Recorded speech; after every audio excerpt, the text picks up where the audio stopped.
If you take me down, I'll give you $1 million, the general snapped. Get the check ready, the black woman replied. The laughter in the training center was like thunderclaps of scorn. General Richard Blackstone, 3 stars on his chest and decades of military supremacy on his shoulders, had just heard the most absurd offer of his career. You want to fight me in combat? The general's voice dripped with venom as his eyes raked Mai's form. A black woman, a civilian, thinking she could take down one of America's greatest military strategists. The training center at Fort Harrison Air Force Base had never seen such a scene. The top officers lined the perimeter of the main mat. Some whispered among themselves. Others watched in silence at the audacity of this intruder who had managed to bypass all the security to get to this place. My name is Maya Thompson. I am 28 years old. I grew up on the most dangerous streets of Detroit, where I learned that survival does not depend on the size of your muscles, but on the strength that lies within you. My brother Marcos was thrown out of the army in disgrace after questioning a cowardly order from General Blackstone, an order that cost the lives of 12 innocent soldiers. Marcos tried to expose the truth and was destroyed by the system. 3 months later, he committed suicide. In that moment, looking at the man who had destroyed my brother's life with his cowardly military decision, I knew that my entire journey had prepared me for this very moment. General Blackstone commanded the country's most prestigious military installation with an iron fist. His reputation was built on controversial strategic victories and a pride he wore like armor. At 58 years old, standing 5 feet 8 inches tall and weighing 200 pounds of still rigorously trained muscle, he had never lost a single fight, never been doubted by a subordinate, and certainly never been challenged by a mere woman. "James!" the general shouted to his communications officer. "How the hell did that woman get in here? Where's the security?" Colonel James Miller, a nervous man of 45, approached hesitantly. "Sir, she said she had information on the Blackter case." The guards thought Blackstone's face had contorted. That was the code name for the mission that had gone awry 3 years ago. The mission Marcos Thompson had questioned. The mission Blackstone had buried, along with the careers of anyone who had dared to speak of it. Maya saw the subtle shift in the general's expression. There it was. She had hit a nerve. "My brother, Marcos Thompson. Do you remember him?" "Yes. A fine sergeant, until he began to question your suicidal orders." The general straightened his shoulders. His pride had returned in a wave. Marcos Thompson was a weak soldier, emotional, ill-equipped for the realities of war. I had done the army a favor by ridding us of him. The words hit Maya like bullets, but she showed no reaction. Years of fighting on the streets of Detroit had taught her to turn pain into determination, rage into deadly precision. "Do you know how much I spend a month training with the best martial arts instructors in the world?" Blackstone slammed his fist on the metal table. 150,000. I have a black belt in 6 different disciplines: karate, judo, boxing, Muay Thai, Krav Maga, and Brazilian Jiu-Jitsu. I've commanded military operations on 3 continents. I've beaten Olympic champions in one-on-one sparring. And you, a girl who's probably never set foot in a good dojo, are thinking, "Can you teach me martial arts?" The officers around them began to laugh, but it was forced. They were uncomfortable in Maya's presence. She wasn't intimidated by the size of the place, the metal-studded uniforms, or the air of absolute military authority. Maya remained motionless. Her eyes locked with the general's. There was no fear, no doubt, just a cold determination that sent a strange chill down Blackstone's spine. It felt like a predator masquerading as prey. "If you can take me down," the general said, his voice amplified into a sadistic tone. "If you can keep me on my back for 3 seconds, I'll give you $1 million. He leaned forward, his smile widening into a wicked expression. "Enough money to get you out of this miserable life forever. But if you lose, and of course you will, I want you to leave here knowing your place in the world. I want you to understand that there are hierarchies that the likes of you can never destroy." Colonel Miller whispered something in the general's ear. "Sir, perhaps we shouldn't accept this challenge if it's going to go wrong." "It's going to go wrong," Blackstone laughed scornfully. "James, look at her. A 150-pound woman versus a 200-pound war veteran. This isn't a fight. This is a lesson in humility. The other officers were laughing louder now, feeding into the atmosphere of humiliation the general loved to create. To them, this was just another demonstration of Blackstone's absolute power over anyone who dared challenge him. Maya took a step forward, her voice cutting through the air like a sharp blade. "Get the check ready." The silence that followed was heavy, almost suffocating. A moment, just a moment. General Richard Blackstone felt a feeling he hadn't felt in decades. Uncertainty. There was an incredible confidence in the woman's eyes, a calm that defied all logic, but he quickly pushed it away. It was impossible. This woman was just a dreamer about to receive a brutal lesson in reality and power. If you've been following this incredible journey of transformation, subscribe to the channel so you don't miss how this story will change everything you think about true power. Unbeknownst to the general, Maya was holding a deadly secret. A skill honed on the toughest streets in America that would turn their fight into a lesson he would never forget. General Blackstone turned on the internal audio system, and his voice echoed throughout the military base. "Attention, soldiers! Cease all activity and proceed to the main training center. You are about to witness an educational demonstration about military hierarchy and the consequences of civil arrogance." Within minutes, hundreds of soldiers had gathered at the mat. Blackstone loved the crowd. The greater the public humiliation, the more effective the lesson. "Soldiers!" the general shouted, taking his place in the center of the mat. "Today you will learn why our chain of command is sacred, why civil doubt is dangerous, and why military discipline cannot be questioned by emotional amateurs." Maya watched the general's every gesture, every movement, every breath. Years of surviving on the streets had taught her to read people like an open book. Blackstone was strong, experienced, but he had what would be his undoing, overestimating his own strength. The general began to stretch ostentatiously, displaying impressive flexibility for a man of 58 years. "Colonel Miller," he called out, performing a series of warm-ups that resembled a martial dance. "Tell this crowd about my last sparring session with UFC champion Dak Mars." Miller spoke reluctantly. "Sir, you beat him in 2 rounds." "2 rounds," Blackstone repeated, his tone proud and toxic.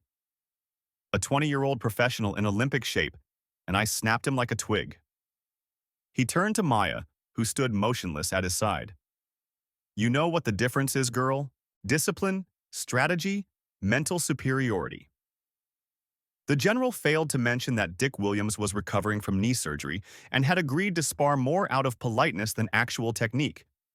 But truth had never been the general's strong suit when it came to constructing his own mythology. Maya finally moved, removing her leather jacket. Underneath was a simple black t-shirt, revealing arms that were sculpted, not bulky like a bodybuilder's, but compact and functional, shaped by necessity, not vanity. "Interesting," the general murmured, noting the change in her posture. "Do you have any real training?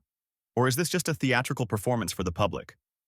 "On the streets of Detroit, training is not optional," Maya replied, her voice calm, a contrast to the growing excitement around her. "This is survival." Blackstone snorted with disdain. "Street fights? You call that preparation for decades of professional military training?" He gestured to the soldiers around him. These men and women had spent years training in lethal combat. "You think a few bar fights are going to make up the difference?" The general didn't know that Maya had been trained by Thomas "Ghost" Washington, a former Special Forces soldier who had returned from the war and become an underground instructor in Detroit. Ghost taught real combat techniques to young people off the streets not for money, but because he believed that everyone should be able to protect themselves in a brutal world. "Tell me about your brother." Blackstone suddenly changed tactics. "Marcos Thompson, a weak, undisciplined soldier who couldn't accept the realities of modern warfare." Maya's jaw twitched almost imperceptibly. It was the first time she had shown emotion since she arrived. "Marcos was better than both of us," Maya replied in a measured tone. "Brave enough to serve, honest enough to question criminal orders, strong enough to try to save innocent lives. Criminal." Blackstone's voice rose an octave. "I've had to make tough decisions in impossible situations. War is the death of soldiers. Girl, that's the nature of business. Your brother was too emotional to understand that." 12 soldiers died in vain. Maya took a step toward the center of the mat. Marcos had spotted the ambush. He had warned that the position was compromised.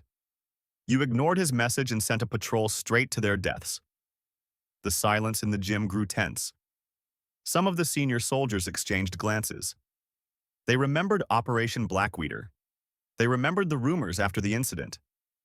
Bad information, amateur analysis, indecisiveness on the field, Blackstone snapped. But there was a new hardness in his posture. Marcos Thompson was a mediocre soldier who had tried to defy his superiors. His disobedience had been duly punished, and he lacked the character to accept the consequences. He had the character to kill himself rather than accept what you did to him, Maya said, and for the first time there was real emotion in her voice.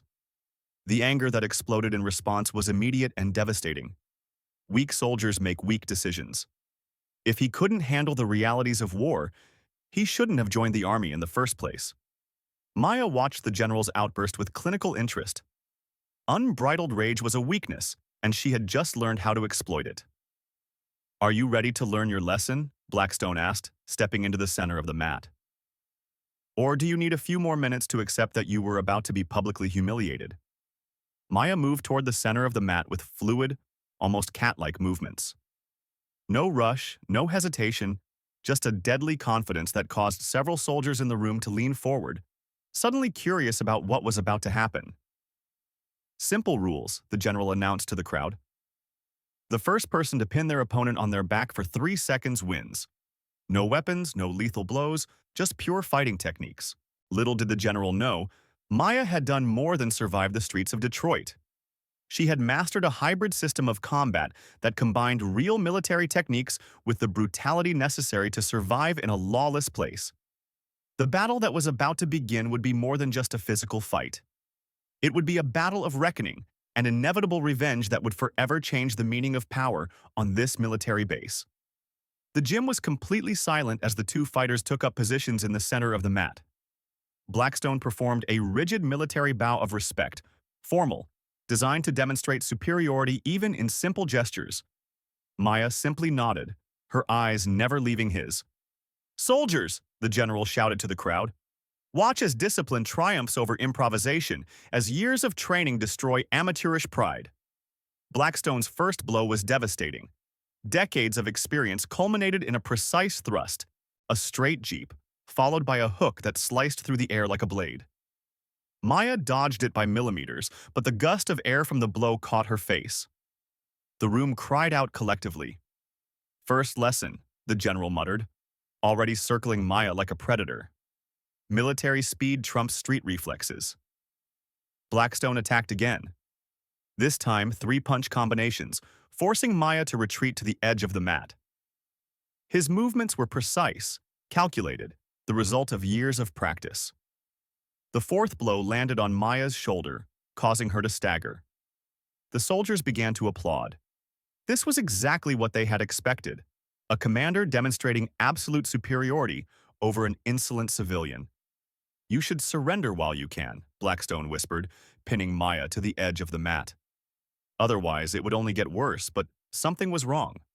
Maya landed a serious blow and smiled, not with a face distorted by pain, but a sincere, almost grateful smile. "Thank you," she said simply. The general frowned. "Thank you." "For what? For not being afraid to show how you fight?" The answer cooled the general's blood. There was a confidence in Maya's voice that did not match someone who had just drunk in a duel.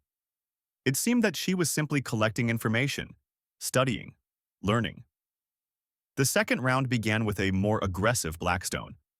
He unleashed a series of blows that would have broken almost any opponent. Boxing combinations, backed up by Muay Thai strikes. Maya kissed the blows, dodging with small, economical, precise movements. "Stop running!" the general shouted. His breathing was already heavy. "I'm not a man," Maya replied, and for the first time countered. It was a move none of the soldiers present had ever seen before. Maya slid under the general's hook and unleashed a technique that seemed an impossible mix of capoeira, jiu-jitsu, and something entirely indefinable. Blackstone found himself on the floor, confused, before he could quickly roll to his feet. "Beginner's luck," he muttered, but his voice was no longer as confident as before. In fact, Maya had been trained by the Ghost of Washington in what he called the urban survival system, a deadly combination of formal military techniques and adaptations devised on the country's most brutal streets. It wasn't pretty, it didn't follow the rules of sports, but it was devastatingly effective. Blackstone went on the attack again, using his weight and reach to his advantage. He managed to get Maya into a submission hold that would end the fight. His jiu-jitsu experience kicked in. Dominant position, total control, mounting pressure. "The end," he said, increasing the pressure. "You fight well for an amateur, but you don't have the strength to get out of here." Maya closed her eyes for a moment. The ghost's voice echoed in her mind. "When they think they have you in control, that's when you're most vulnerable." Strength. Not in Maya's muscles. Strength is finding an angle they can't see. What happened in the next 3 seconds left the entire audience in absolute silence. Maya wasn't trying to use brute force against a submission hold. Instead, she used Blackstone's own weight against him, using a release technique that turned the general's dominant position into a trap. In a fluid motion that defied the laws of physics, she broke free and trapped Blackstone. The general found himself face down on the floor. Maya had his spine under control with a submission hold he couldn't even identify. This wasn't traditional jiu-jitsu, this wasn't wrestling, this wasn't anything he'd seen in decades of formal training. "Impossible," Colonel Miller muttered, leaning forward. Blackstone managed to break free, but he was visibly shaken. For the first time in decades, someone had found his defensive blind spot. Someone had shown that his military superiority wasn't absolute. "You had a good teacher," the general said, breathing hard as he rose. "But street techniques have their limitations. It is time you were introduced to real combat." Then Blackstone did something that changed the dynamic of the fight. He looked at the soldiers in the room and made a decision that would reveal who he really was, beneath all the medals and decorations. "Soldiers," he shouted, "this is no longer a training demonstration. This is a matter of national security. A civilian is using unidentified techniques against a senior officer. Delta 7 protocol is now in effect." A murmur went through the crowd. Delta 7 protocol meant neutralizing the threat by any means necessary. Maya saw the change in Blackstone's eyes. The game of combat sports was over. The general was going to use every deadly weapon he had, every technique he had learned over decades of real war, with no thought for safety or consequences. It was exactly what she had been expecting, because no one in the room, not even the general himself, knew that Maya had spent the last 3 years preparing specifically for this moment, studying Blackstone's every move, every pattern, every weakness, and now, finally, he was going to show his true colors. The Delta 7 protocol instantly changed the atmosphere in the room. The soldiers who had only seconds before been watching a training demonstration were now witnessing something far more sinister. Blackstone had just authorized the use of lethal techniques against an unarmed civilian, and everyone knew what that meant. "Sir," Colonel Miller whispered, approaching hesitantly, "Delta 7 protocol is for active terrorist threats. There is no civilian here." "She represents exactly what I say she represents," Blackstone interrupted, not taking his eyes off Maya. "A threat to military order. A demonstration of unidentified techniques that compromise our operational security." Maya watched the general's transformation with almost scientific interest. This was what she had expected. 3 years of careful preparation had been spent provoking Blackstone and forcing him to reveal his true self, the disreputable soldier, the predator masquerading as authority. No one in the room knew that Maya had been secretly recording every conversation, every meeting, every moment of this calculated provocation.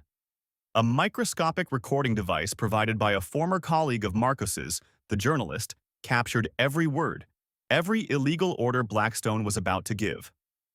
"Soldiers," the general shouted. His voice carried military authority. "Form a circle of encirclement. No one is to enter or leave until the situation is resolved." And then Maya did something no one expected. She sat down in the center of the tatami mat, crossed her legs, and closed her eyes. "What the hell are you doing?" the general barked. "Getting ready," Maya replied calmly, without opening her eyes. The answer only angered the general further. Getting ready for what? To die. Maya slowly opened her eyes, and when she looked at Blackstone, there was something different about her. A deadly chill that made several of the soldiers instinctively step back. 3 years ago, Maya said. Her voice carried a weight that hadn't been there before. When my brother took his own life, I made a promise not just to him, but to every soldier who died because of your cowardly decisions. Blackstone felt a chill down his spine. There was something deeply uncomfortable about the change in Maya's tone. I've spent 1,905 days preparing for this moment, Maya continued, rising slowly, studying every movement, every behavioral pattern, every psychological weakness you hide behind that form. The general laughed, but it was strained. Have you been studying me, girl? I'm a closed book to the likes of you. The likes of who? Maya tilted her head. You mean the kind who know the UFC champion you beat was recovering from knee surgery? Those who know that your Medal of Merit was given for an operation you did not personally command. Those who know about the $12 million stolen from the Veterans Fund. The silence that spread through the room was deafening. Blackstone had paled visibly. You are making up lies, he said, but there was no strength in his voice. Maya smiled a smile that chilled the blood of everyone present. Thomas Washington taught me more than martial arts, General. He taught me military investigation. He taught me how to find the truth behind official lies. The Ghost. Blackstone knew the name, Thomas the Ghost. Washington had been one of the military's finest investigators until he was mysteriously discharged. The circumstances that Blackstone now recalled with growing horror had been connected to some of his own dubious operations. Impossible, the general muttered. The Ghost is dead. We confirmed his death in Detroit a few years ago. The Ghost is alive, Maya said calmly. He taught me how to take down corrupt officers hiding behind uniforms they didn't deserve to wear. The admission struck Blackstone like a hammer. If the Ghost was alive, if he had trained this woman, then the whole situation was far more dangerous than he had realized. The elusive man knew secrets that could not only ruin his career, but send him to a military prison for the rest of his life. You think you're watching a fight? Maya said, now speaking directly to the soldiers around her. But what you're really witnessing is an execution. The career execution of a man who turned the military into his personal playground. If you're following this carefully orchestrated revenge, subscribe, because what's coming next will redefine everything you think about military justice. Blackstone looked around and noticed for the first time that many of the soldiers were no longer looking at him with admiration. Some were confused, others were clearly shaken by the revelations. Decades of unchallenged power were crumbling on live television. It doesn't matter what you think, Blackstone said, trying to regain control of the situation. It doesn't matter what lies the Ghost has told you. Right now, you are a threat that must be neutralized. Maya took a fighting stance that none of the soldiers present recognized. It wasn't boxing, it wasn't MMA, it wasn't traditional military style. It was something hybrid, deadly, designed to take down larger, stronger opponents. The difference between us, General, Maya said, her voice cutting through the air like a blade. You fight to protect your lies, and I fight to honor the dead. What happened in the next few seconds would forever change the history of this military base and show that sometimes real warfare doesn't happen on distant battlefields, but in the very heart of the institutions we swear to protect. Maya's first move in this new phase of the fight was a symphony of calculated violence. She didn't attack Blackstone, but picked him apart move after move, showing that every technique he boasted had a fatal weakness. The jab the general threw with fatal confidence was deflected by Maya with a twist of the wrist that threw him off balance. The next hook was intercepted by a block that redirected Blackstone's own force against him, sending him reeling toward the edge of the mat. Impossible, someone in the crowd of soldiers muttered. But Maya was just getting started. Unbeknownst to Blackstone, the Ghost had been secretly recording his every training session for years. Every move, every pattern, every tendency had been analyzed, studied, and turned into a personalized fighting strategy designed specifically to destroy Richard Blackstone. The general quickly recovered and unleashed a flurry of Muay Thai punches that broke the ribs of smaller opponents. Maya danced around the blows as if choreographing a performance. Each dodge was calculated not just to avoid damage, but to place Blackstone exactly where she wanted him.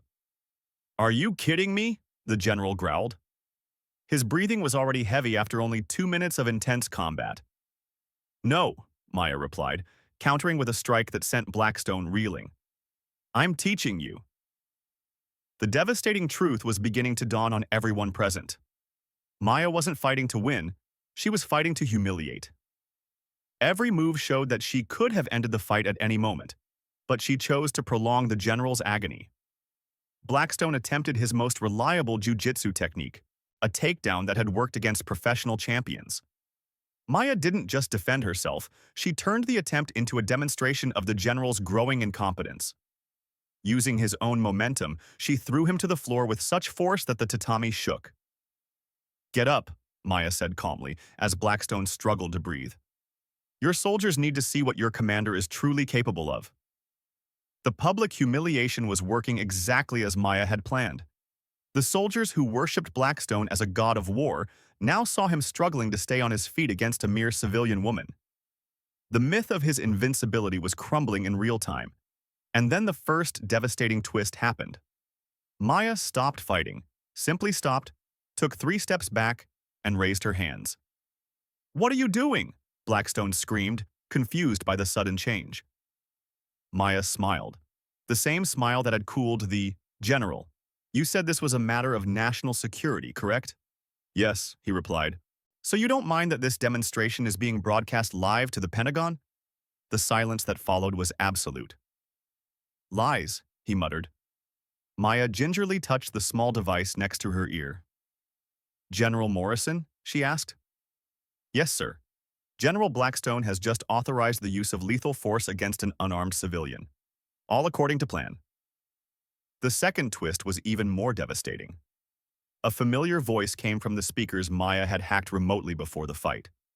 "Richard, this is General Morrison from the Pentagon. This operation has been authorized by the highest command. The investigation into your illegal activities has been ongoing for 6 months. Fortunately, Thompson is our undercover agent." Blackstone's world came crashing down in an instant. Maya was no mere victim seeking revenge. She was a special military agent, trained by the Ghost Washington himself, under direct orders from the Pentagon. The entire situation had been a carefully orchestrated trap to force Blackstone to publicly expose himself. "No," Blackstone whispered, staggering back. "This can't be happening. Operation Marcos Justice," Maya announced, now with the official military authority in her voice. "A 6-month covert investigation into corruption, embezzlement of military funds, and criminal negligence leading to the deaths of 12 American soldiers in Operation Blackwee." The soldiers around Blackstone began to back away from him, realizing that they had witnessed more than just a fight, but the fall of a corrupt commander. But Maya wasn't done yet. The third and final twist was the most brutal. "General Blackstone," Maya said, striking a stern military pose, "on behalf of the Supreme Command of the United States Armed Forces, you are under arrest for treason, corruption, criminal negligence, and the murder of 12 American soldiers in Operation Blackter." Blackstone tried to run. Then Maya showed why she had been chosen for this mission. In 3 fluid moves, combining everything the ghost had taught her, she brought the general down with such force that the room echoed with a roar. His back hit the floor with a force like thunder. 2, 3, Maya counted out loud. $1 million was earned, but the money was never the real goal. "Soldiers," Maya shouted. Her voice carried absolute authority. "You have just witnessed the fall of a traitor, a man who turned military honor into a commodity for his own gain." Blackstone lay on the floor, a ruin not just physically but mentally, professionally, completely. Decades spent building a false reputation, destroyed in 15 minutes of naked truth. But Maya's revenge was not yet complete. What she had in store for these final moments would forever change the way these soldiers viewed justice, honor, and the true meaning of service to their country. The cuffs Maya placed on Blackstone rang out like bells of justice in the room. Each click of the metal on the former general's wrists signaled the end of an era of corruption that had besmirched military honor for decades. "Soldiers," Maya said. Her voice now carried not only authority, but also the deep emotion she had carefully kept under control throughout the entire operation. You served under a man who twisted your sacred oath into a convenient lie. Blackstone tried to speak, but his words were lost in sobs of despair.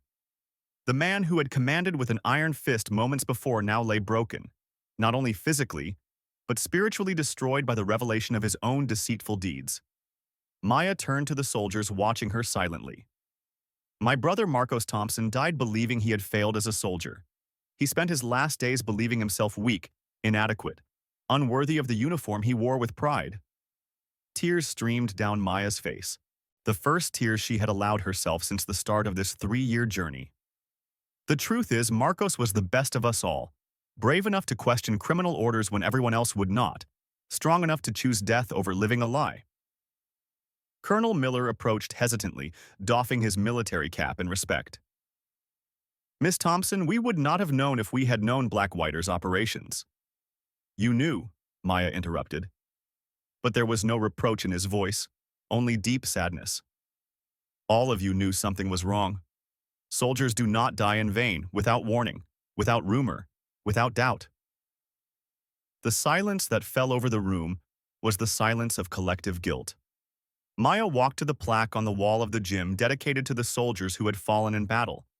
Respectfully, she added to it the small plaque she had carried with her for 3 years.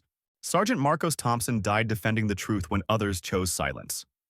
This operation was not just the arrest of a corrupt official, Maya said, her voice carrying throughout the room. It was the restoration of what you lost by not realizing the ability to question, to resist, to refuse to accept injustice simply because it masquerades as power. One of the youngest soldiers stepped forward. Maya, what do we do now? How do we recover from all of this? Maya smiled, a genuine, hopeful smile forged in the fires of pain. You do what Marcos would do. Question every order, protect each other, and never let the fear of conflict stop you from doing what's right. General Morrison emerged from the shadows of the gymnasium, flanked by military investigators. His presence confirmed that this was real, that the operation had the legal approval of the military's highest command. Soldiers, Morrison said, his voice carrying decades of genuine authority, you have witnessed something rare, true military justice. Not the kind of justice that protects institutions, but the kind that protects people. Blackstone was led out in silence, his medals and decorations stripped from him one by one as he was led out of the gym. Decades of false glory were crumbling in real time. Maya remained in the center of the mat, watching the soldiers around her. Some were crying, others looked lost. Many felt a complex mixture of relief and shame. There's one last thing I need to say, Maya announced, her voice cutting through the quiet murmurs that were creeping through the room. General Blackstone's money, the $1 million he'd promised, will be put entirely into a fund we're creating. A fund for the families of soldiers who dared to question illegal orders and were persecuted for it. This final revelation hit everyone like a wave of raw emotion. Maya had sacrificed 3 years of her life, endured rigorous military training, risked everything not for money or glory, but for something far more valuable, justice for those who could no longer fight for themselves. Marcos Thompson did not die in vain, Maya said. Her voice now carried a power greater than any military authority. He had died planting a seed of resistance that had been growing in secret for 3 years. Today, that seed had finally sprouted. The applause began hesitantly, then grew louder and became an ovation that lasted for several minutes. It was an applause not only for Maya, but for the idea that truth was still possible, that justice could still prevail, that individual soldiers could still make a difference. 6 months later, Fort Harrison has become a model of transparency and military accountability. The soldiers who witnessed Blackstone's fall have become vocal advocates for ethical practices, questioning orders when necessary, protecting comrades from unjust slaughter. Maya Thompson has returned to civilian life, but her influence remains. The Marcos Thompson Foundation has grown beyond all expectations, supporting dozens of military families facing persecution for doing the right thing. And on quiet nights, as Maya walks the streets of Detroit where it all began, she is certain that Marcos is finally at peace. Not only because his death was avenged, but because his courage inspired change that will last for generations. Sometimes true victory isn't about overthrowing those who abuse power. It's about planting seeds of courage that grow long after individual battles are over. Marcos Thompson planted those seeds with his life. Maya watered them with 3 years of indomitable determination. And now a new generation of soldiers is carrying those seeds forward, ensuring that military honor isn't just a pretty phrase in manuals, but an everyday reality expressed in every decision, every moment when someone chooses to do the right thing over the easy one. If this journey of justice and change has touched your heart, subscribe to read more stories that prove that a determined person can change the world. Because, in the end, the greatest lesson Maya Thompson teaches isn't about a fight or a place, but about something far more powerful.